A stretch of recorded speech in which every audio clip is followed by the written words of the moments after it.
പ്രിയപ്പെട്ടവരെ, തലൂർ ധ്യാന കേന്ദ്രത്തിൽ നിന്ന് ഇന്ന് 3-ാം തീയതി ഒക്ടോബർ വലിയൊരു കർത്താവിന്റെ സാന്നിധ്യമാണ് ഞാൻ ഈ ഒരു അരളിക്കയിലും ഈ ഒരു അച്ഛൻ നിൽക്കുന്ന സ്ഥലത്ത് അൾത്താരയിലല്ല എനിക്ക് മനസ്സിലാക്കാൻ പറ്റുന്നത്. ഒരിക്കൽ ഞാനിങ്ങനെ ഒരു വീഡിയോ ഇട്ടു. ഈ ഒരു കാര്യങ്ങൾ നമ്മളതായത് വളരെ കൃത്യമായിട്ട് ഈ കഴിഞ്ഞ ദിവസം മാതാവിന്റെ ചങ്കിൽ നിന്ന് അങ്ങനെ പുറപ്പെടുന്നതായിട്ട് ഇട്ടിരുന്നു.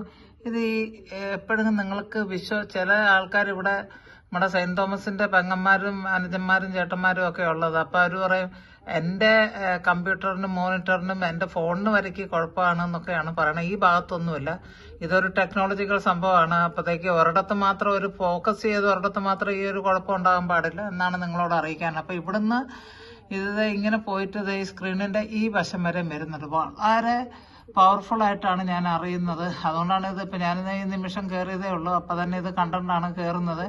ഇന്നലെ ഞാൻ നോക്കുമ്പം ഈശോയുടെ ആ തിരുരക്തം ഒരു തുള്ളി എന്നും ജൂൺ 2-ാം തീയതി തൊട്ട് ഞാൻ കണ്ടോണ്ടിരിക്കുകയായിരുന്നു. ഇന്നലെ കണ്ടില്ല, വേറൊരു ദിവസം കണ്ടില്ല. അപ്പം ഇന്നലെ 3 മാസമായിരുന്നു അത് കാണാൻ തുടങ്ങിയിട്ട്. അപ്പൊ വരാഞ്ഞപ്പം ഞാൻ ഈശോയോട് പരിഭവമൊക്കെ പറഞ്ഞ് ഈശോയെ അങ്ങ് വരാഞ്ഞിട്ട്, ഓസ്തി ഈശോ തന്നെയാണ്, അതല്ല ഞാൻ പറഞ്ഞ പ്രത്യേകമായിട്ടുള്ള മാനിഫെസ്റ്റേഷൻസ് ഇതിനകത്ത് നടന്നിരുന്നു. അപ്പൊ ചില ആൾക്കാർ കമന്റ് ഇട്ടതാണ്, ഇത് അച്ഛന്റെ നിഴലാണ്, അച്ഛൻ വലിയ രാക്ഷസനൊന്നും അല്ല, ഞാൻ നോക്കിയിട്ട് അത് സാധാരണ പോലെ ഒരാളാണ്. അപ്പൊ അത്രയും വലിയ നിഴല് അച്ഛനെങ്ങനെയാ ഉണ്ടാവുന്നത്? ഒരു ഭാഗത്ത് നിന്ന് പിന്നെ എന്താണ് പറഞ്ഞത്, ഈ ക്യാൻഡിൽസ് അവിടെ ക്യാൻഡിലേബറ കത്തിച്ച് വെച്ചിട്ടുണ്ടല്ലോ, അപ്പൊ അതിനകത്തു നിന്നുള്ള എന്തോ വെളിച്ചം കൊണ്ട് വരുന്ന എന്റെ പ്രിയ മക്കളെ, നിങ്ങൾ ദൈവത്തെ കാണുക, നിങ്ങൾ ദൈവത്തെ അറിയുക. ദൈവം ഈ അന്ത്യകാലത്ത് ചെയ്യുന്ന വലിയ മഹത്തായ കാര്യങ്ങള് ഞാൻ എപ്പോഴും പറയാറുണ്ട്. നമ്മുടെ പല വിശുദ്ധന്മാരും ഇതിങ്ങനെ കാണാൻ പറ്റാണ്ട് അല്ലെ ആഗ്രഹിച്ചുകൊണ്ട് മരിച്ചു പോയവരാണ്. പാപികളായ നമ്മൾക്ക് ഈ ഒരു അവസ്ഥയിൽ ഞാനുണ്ട്. ഈ ദിവ്യ കുദാശയില് അരളിക്കയിൽ ഞാൻ തന്നെയാണ് ഈ ഓസ്തിയിൽ എഴുന്നള്ളിയിരിക്കുന്നതെന്ന് പലവിധമായിട്ട് നമ്മളോട് സംസാരിക്കുന്നുണ്ട്. അന്നേരം നമ്മൾ പറയാണ് കമ്പ്യൂട്ടറിന്റെ കുഴപ്പമാണ്. ഇങ്ങനെയൊന്നും പറഞ്ഞ് നിങ്ങൾ ദൈവത്തിനെ പരീക്ഷിക്കരുതെന്ന് എനിക്ക് പറയാനുള്ളൂ. ഞാൻ വലിയ ആളാണെന്നൊന്നും ഞാൻ പറയുന്നില്ല. എന്തുകൊണ്ടാണ് ദൈവം എനിക്കിതിങ്ങനെ കാണിച്ചു തരുന്നതെന്നും പറഞ്ഞ് പറയാനില്ല. ഇത് എനിക്ക് മാത്രമല്ല കാണുന്നത്. കാരണം യൂട്യൂബിന്റെ കമന്റില് ഞാൻ പല വീഡിയോകൾക്ക് കണ്ട, സിസ്റ്ററെ ഞാനും കണ്ടു, ദാനിയേലച്ചന്റെ അവിടെ ഞാനും കണ്ടു, അല്ലെ ഇതിങ്ങനെ നീല കളർ ഓസ്തിയ കല്ലൂർ എന്നുള്ളത് സെന്റ് ആന്റണിയുടെ ഷ്രൈനിൽ നിന്ന്, അപ്പൊ അതും ഞങ്ങള് നീലയായിട്ട് കണ്ടു, ഞാൻ കാണുന്നുണ്ടെന്ന് പറഞ്ഞു. അപ്പൊ ഇത് എനിക്ക് മാത്രമായിട്ട് ദൈവം പ്രത്യേകം ചെയ്യുന്ന ഒരു കാര്യമല്ല. ചിലപ്പോൾ ഞാൻ മാത്രമേ കാണുന്നുള്ളൂ. പക്ഷെ മറ്റു പലരും വിശ്വാസത്തിന്റെ കണ്ണുകളുകൊണ്ട് നോക്കുമ്പം ഈ തിരുവോസ്തി അല്ലാണ്ട് അതിനപ്പുറത്തേക്കും കുറെ കാര്യങ്ങൾ കാണുന്നുണ്ട് എന്നുള്ളത് കഴിഞ്ഞ ദിവസത്തെ വീഡിയോ ഞാൻ ചങ്ങല പൊട്ടി വീണതിന്റെ ദാനിയേലച്ചന്റെ അവിടെ നിന്ന് കണ്ടിരുന്നല്ലോ. നിങ്ങൾക്ക് അങ്ങനെ തന്നെ. അപ്പം ഇത് അച്ഛന്റെ നിഴലൊന്നുമല്ല. അച്ഛൻ വലിയ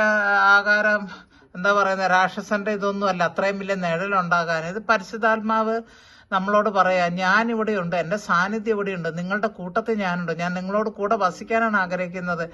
നിങ്ങൾ പ്രാർത്ഥിക്കുക, നിങ്ങളുടെ ആവശ്യങ്ങളെല്ലാം കാണുന്നു, കേൾക്കുന്നു. ഇതൊക്കെയാണ് ഈ പാരമ്പര്യമൊക്കെ നമ്മളെ മനസ്സിലാക്കി തരുന്നതെന്നാണ് ഞാൻ മനസ്സിലാക്കിയിട്ട് വെച്ചിരിക്കുന്നത്. നിങ്ങളത് അറിയണം പ്രിയപ്പെട്ടവരെ. ഇതിപ്പോ ഇപ്പൊ ഞാൻ എന്റെ സ്റ്റാൻഡിലല്ല വെച്ചിരിക്കുന്നത്, അതുകൊണ്ടാണ്. കാരണം സ്റ്റാൻഡ് മുകളിൽ വെച്ചിട്ടുണ്ടെങ്കിൽ ഇത് കിട്ടില്ല.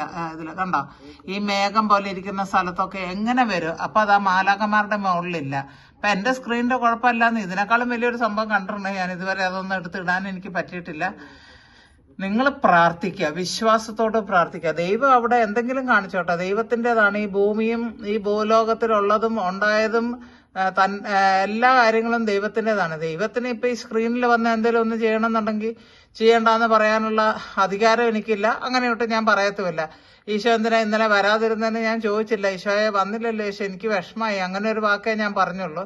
അല്ലാണ്ട് ഈശോ എന്താണ് വരാൻ, ഞാൻ 3 മാസം വന്നിട്ട് പിന്നെ ഇന്നലെ എന്താ വരാതിരുന്നത്, നീ എന്റെ വല്ല കുഴപ്പം കൊണ്ടാണോ, അങ്ങനെയൊക്കെ ഞാനിങ്ങനെ ചിന്തിച്ച് വിഷമിച്ചതല്ലാതെ നമുക്ക് ഈശോയോട് ഒന്നും പറയാനില്ലല്ലോ. എന്റെ പ്രിയ മക്കളെ, ഞാനിത് ഇപ്പോഴേ വർത്താനം പറഞ്ഞുകൊണ്ടിരിക്കുന്നു. ഈ കുഴഞ്ഞു വീഴുക എന്നൊക്കെ പറഞ്ഞ ആൾക്കാർ പോകുന്നുണ്ടല്ലോ, ആ പോണ ശ്വാസം തിരിച്ചങ്ങോട്ട് കയറിയില്ല. ഞാനിത് ഇപ്പൊ ഇവിടെ തന്നെ മണ്ണിൽ പൊടിയായിട്ട് വീഴും. എന്റെ ഹസ്ബൻഡ് ഇപ്പം പെരുമഴയാണ്, നടക്കാൻ പോയിട്ടുണ്ട്, തിരിച്ചു വരും. എന്ന് അദ്ദേഹത്തിന്റെ ബർത്ത്ഡേയും കൂടെയാണ്. അദ്ദേഹത്തിന് വേണ്ടി എല്ലാവരും ഒരു മാനസാന്തരത്തിന്റെ അനുഭവത്തിലേക്ക് വരണമെന്ന് ഞാനും അപേക്ഷിക്കുകയാണ് നിങ്ങളോടെല്ലാം, ഇത് കാണുകയും കേൾക്കുകയും ചെയ്യുന്ന ആൾക്കാരോട്. അപ്പൊ അദ്ദേഹം നടക്കാൻ പോയിട്ടുണ്ട്. തിരിച്ചു വരുമ്പോ ഞാനിവിടെ ഇങ്ങനെ വടി പോലെ കിടക്കുന്നത് കാണാം. ഇത്രയേ ഉള്ളൂ. പക്ഷെ അതുകൊണ്ട് എനിക്ക് ഈശോയോട് ഒന്നും പറയാനില്ല. ദൈവമേ, ഈ കണ്ണുകൾ